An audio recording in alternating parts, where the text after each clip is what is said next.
सोचिए, अगर मैं आपसे कहूँ कि जो दुनिया हमें दिखाई देती है, हो सकता है असल में उसकी कहानी कुछ और हो।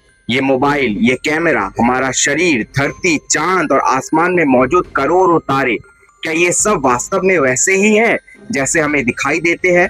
सुनने में ये किसी फ़िल्म की कहानी लगती है, लेकिन आधुनिक विज्ञान में एक ऐसी सोच है, जिसे होलोग्राफिक यूनिवर्स कहा जाता है। इसके अनुसार हमारी पूरी 3D दुनिया की जानकारी शायद किसी टूटी सतह पर छिपी हो सकती है। और सबसे हैरानी की बात यह है कि ये विचार किसी कल्पना से नहीं, बल्कि ब्लैक होल को समझने की कोशिश में सामने आया। वैज्ञानिकों ने पाया कि ब्लैक होल के अंदर कितनी इंफॉर्मेशन हो सकती है, इसका संबंध इसके अंदर की जगह से ज्यादा इसके बाहर के इवेंट हॉरिजन यानी उसकी सीमा से जुड़ा है। अब सवाल उठता है, अगर ब्लैक होल की अंदर की जानकारी उसकी बाहरी सीमा से समझी जा सकती है, तो क्या हमारा पूरा ब्रह्मांड भी किसी ऐसी ही सीमा पर मौजूद इंफॉर्मेशन से बना हो सकता है? और अगर ऐसा है तो इस पूरी दुनिया के पीछे आखिर क्या है, पदार्थ, जानकारी या चेतना? सबसे दिलचस्प बात यह है कि हजारों साल पहले हमारे ऋषि मुनि भी एक ऐसे ही सवाल पूछ रहे थे, आखिर इस पूरे संसार का असली आधार क्या है? आज हम ब्लैक होल से शुरू करेंगे और धीरे धीरे पहुंचेंगे उस जगह जहां मॉडर्न साइंस और वेदांत एक बेहद दिलचस्प सवाल पर आमने सामने आते हैं।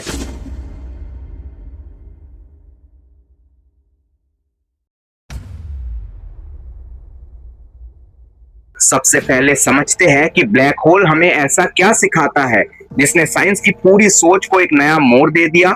आमतौर पर हम जानते हैं कि किसी कमरे में जितना ज्यादा सामान रखना हो उतनी ज्यादा जगह चाहिए, यानी जगह या वॉल्यूम बढ़ेगा तो सामान रखने की क्षमता भी बढ़ेगी। लेकिन ब्लैक होल के मामले में कहानी थोड़ी अलग है। वैज्ञानिकों ने पाया कि ब्लैक होल की एंट्रोपी यानी उसके अंदर कितनी इंफॉर्मेशन हो सकती है, उसका संबंध उसके वॉल्यूम से नहीं, बल्कि उसके इवेंट हॉरिजॉन के सरफेस एरिया से होता है। आसान भाषा में समझे तो ब्लैक होल के अंदर कितनी जगह है यह सबसे जरूरी बात नहीं है, उसकी सीमा यानी इवेंट हॉरिजॉन कितना बड़ा है ये उसकी इंफॉर्मेशन कैपेसिटी से जुड़ा है।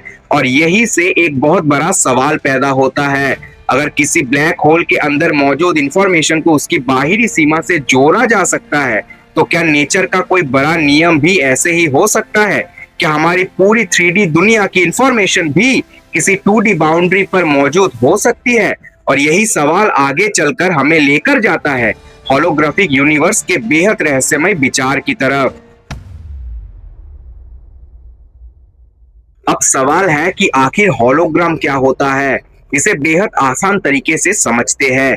आपने कभी ऐसे 3D होलोग्राम देखा होगा जिसे देखकर लगता है कि कोई चीज हमारे सामने सच में हवा में मौजूद है। हमें उसमें ऊंचाई, चौड़ाई, गहराई तीनों दिखाई देती है, लेकिन असली रहस्य ये है कि उस 3D तस्वीर की जानकारी एक ऐसी सतह पर छिपी होती है जो खुद 2D होती है। यानी जो चीज हमें 3 डायमेंशन में दिखाई दे रही है, उसकी इंफॉर्मेशन 2 डायमेंशन में स्टोर हो सकती है। अब जरा सोचिए, अगर यही तरीका पूरे ब्रह्मांड में काम कर रहा हो तो मतलब हम जो कुछ भी देख रहे हैं, धरती, सूरज, चांद, तारे, गैलेक्सीज और यहाँ तक कि हमारा अपना शरीर, ये सब 3D में दिखाई दे रहे हो, लेकिन इनकी पूरी इंफॉर्मेशन किसी विशाल कॉस्मिक बाउंड्री पर मौजूद हो। सुनने में ये बहुत अजीब लगता है, लेकिन होलोग्राफिक प्रिंसिपल इसी तरह की संभावना की बात करता है। इसका मतलब ये नहीं है कि ब्रह्मांड सचमुच किसी फिल्म की तरह स्क्रीन पर चल रहा है, बल्कि सवाल ये है कि क्या हमारी 3D रियलिटी को किसी 2D इंफॉर्मेशन में मैथमेटिकली डिस्क्राइब किया जा सकता है? और इस सवाल तक पहुंचने का सबसे बड़ा रास्ता हमें मिला ब्लैक होल से। अब कहानी और भी दिलचस्प हो जाती है, क्योंकि यहाँ आता है स्टीफन हॉकिंग का सबसे महत्वपूर्ण काम। हम हमेशा से जानते थे कि ब्लैक होल की ग्रेविटी इतनी ज्यादा होती है कि उसके अंदर जाने के बाद लाइट तक बाहर नहीं निकल सकती। इसीलिए सवाल था, फिर ब्लैक होल से कुछ बाहर कैसे आ सकता है? 1974 में स्टीफन हॉकिंग ने बताया कि ब्लैक होल पूरी तरह काला नहीं होता।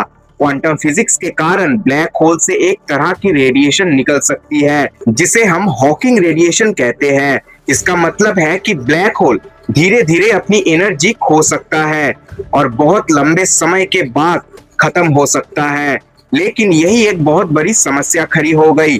मान लीजिए हमने ब्लैक होल के अंदर एक किताब डाल दी, उस किताब में बहुत सारी इंफॉर्मेशन थी। अब अगर ब्लैक होल धीरे धीरे खत्म हो गया तो उस किताब की इंफॉर्मेशन कहाँ गई? क्वांटम फिजिक्स कहती है कि इंफॉर्मेशन को पूरी तरह खत्म नहीं होना चाहिए, लेकिन अगर ब्लैक होल खत्म हो गया और इंफॉर्मेशन भी उसके साथ खत्म हो गई तो ये फिजिक्स के एक बहुत ही महत्वपूर्ण नियम के खिलाफ होगा। इसी समस्या को कहा गया ब्लैक होल इंफॉर्मेशन पैराडॉक्स, और इस पैराडॉक्स ने वैज्ञानिकों को मजबूर किया कि वे ब्लैक होल और इंफॉर्मेशन के रिश्ते को पहले से कहीं ज्यादा गहराई से समझे। यही से कहानी में आता है जैकब बेकेनस्टेन का महत्वपूर्ण काम। सवाल था कि अगर ब्लैक होल के अंदर कोई चीज चली गई तो उसकी इंफॉर्मेशन आखिर बचती कैसे है। बेकेनस्टेन ने दिखाया कि ब्लैक होल की एंट्रोपी यानी उसमें कितनी इंफॉर्मेशन हो सकती है उसके अंदर की पूरी जगह यानी वॉल्यूम से नहीं बल्कि उसके इवेंट हॉरिजॉन के सरफेस एरिया से जुड़ी होती है। इसे आसान उदाहरण से समझिए।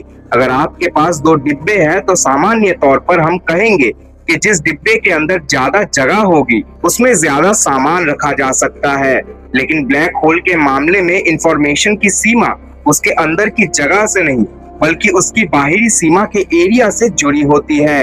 यही बात वैज्ञानिकों के लिए बहुत बड़ी क्लू बनी। उन्हें लगा कि शायद ब्लैक होल के अंदर मौजूद 3D इंफॉर्मेशन किसी तरह उसके 2D सरफेस पर इनकोड हो सकती है। यानी अंदर क्या है इसे समझने के लिए शायद हमें अंदर देखने की जरूरत ही ना पड़े, उसकी बाउंड्री ही हमें जरूरी इंफॉर्मेशन दे सकती है। और यही से बहुत बड़ा सवाल पैदा हुआ, अगर ब्लैक होल में ऐसा हो सकता है तो क्या पूरे यूनिवर्स के साथ भी ऐसा हो सकता है? यही विचार आगे चलकर बना होलोग्राफिक प्रिंसिपल का आधार। अब यहाँ से कहानी ब्लैक होल से निकलकर एक और गहरे सवाल तक पहुंचती है, आखिर हमारी रियलिटी बनी किस चीज से है? हम आमतौर पर सोचते हैं कि दुनिया मैटर यानी पदार्थ से बनी है। पेड़, पत्थर, हमारा शरीर, धरती और तारे सब कुछ हमें ठोस दिखाई देता है, लेकिन मॉडर्न फिजिक्स ने बताया कि तस्वीर इतनी आसान नहीं है। क्वांटम फिजिक्स में जिस चीज को हम पार्टिकल कहते हैं उसे कई बार किसी छोटी गेंद की तरह नहीं बल्कि एक क्वांटम फील्ड की वाइब्रेशन यानी हलचल के रूप में समझा जाता है। जैसे समुद्र एक ही रहता है लेकिन उसकी सतह पर लहरें उठती है।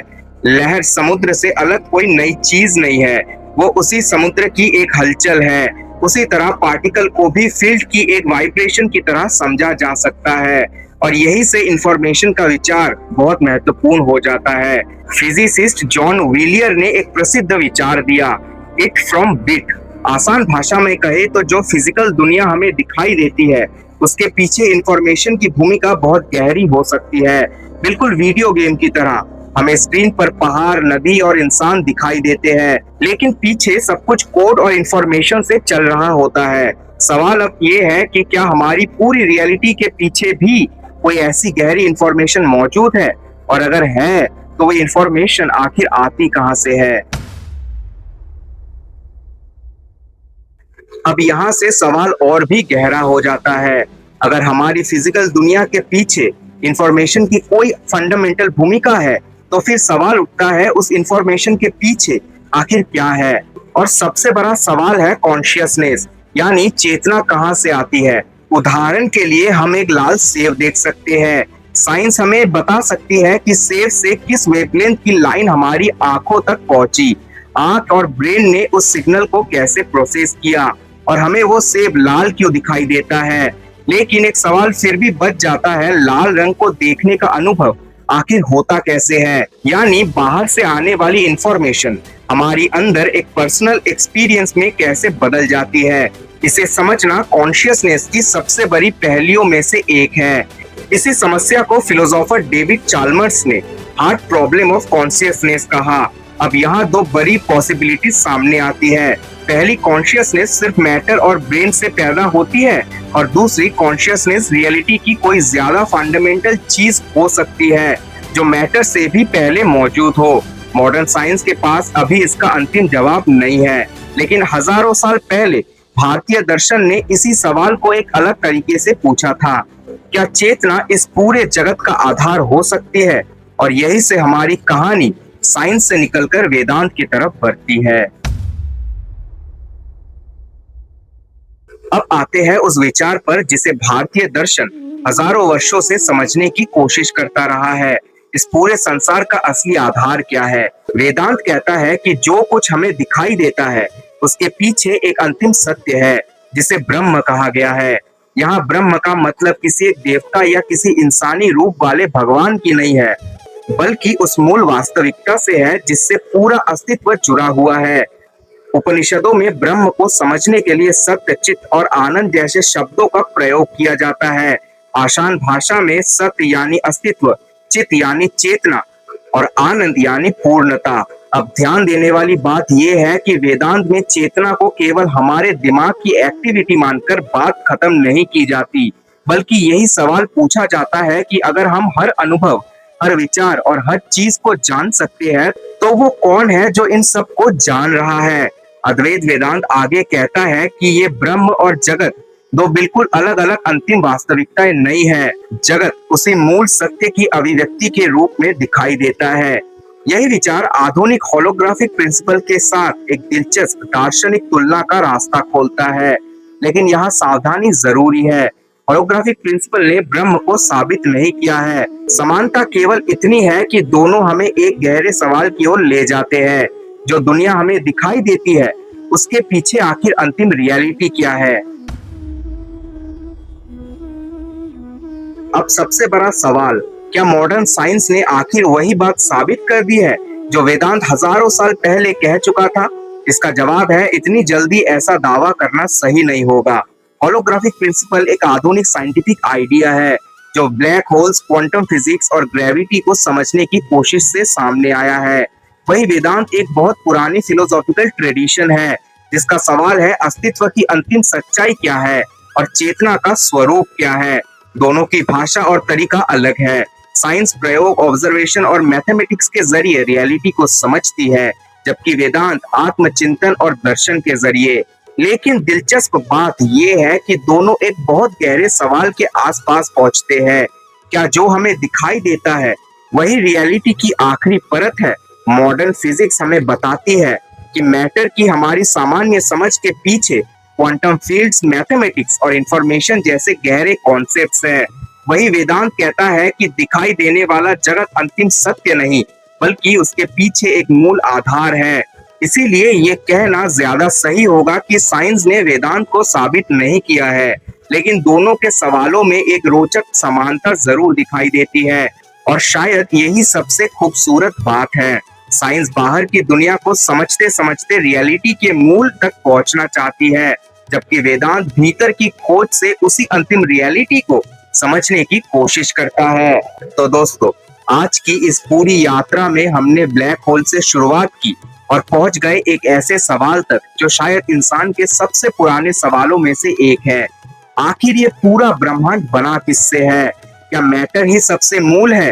क्या उसके पीछे इंफॉर्मेशन है? या फिर इंफॉर्मेशन और मैटर से भी ज्यादा गहरी कोई चीज है, कॉन्शियसनेस? साइंस आज इन सवालों के जवाब खोज रहे हैं और वेदांत हजारों सालों से इन्हीं सवालों पर विचार करता आया है। दोनों की भाषा अलग है, रास्ते अलग हैं, लेकिन सवाल बेहद दिलचस्प तरीके से एक दूसरे के करीब आते दिखाई देते हैं। याद रखिए, साइंस ने अभी वेदांत को साबित नहीं किया है, लेकिन शायद साइंस और फिलोसॉफी के बीच ऐसी बातचीत हमें रियलिटी को और गहराई से समझने में मदद कर सकती है। अगर आपको ऐसे ही साइंस, मिस्ट्री और सनातन फिलोसॉफी से जुड़ी कहानियां पसंद है तो वीडियो को लाइक करें, अपने दोस्तों और परिवार के साथ शेयर करें और माइथोलॉजिक चैनल को सब्सक्राइब करना बिल्कुल ना भूले। कमेंट्स में जरूर बताइए क्या आपको लगता है कि कॉन्शियसनेस रियलिटी की सबसे मूल चीज हो सकती है। मिलते हैं अगली वीडियो में एक नए सवाल और एक नई रहस्यमयी कहानी के साथ।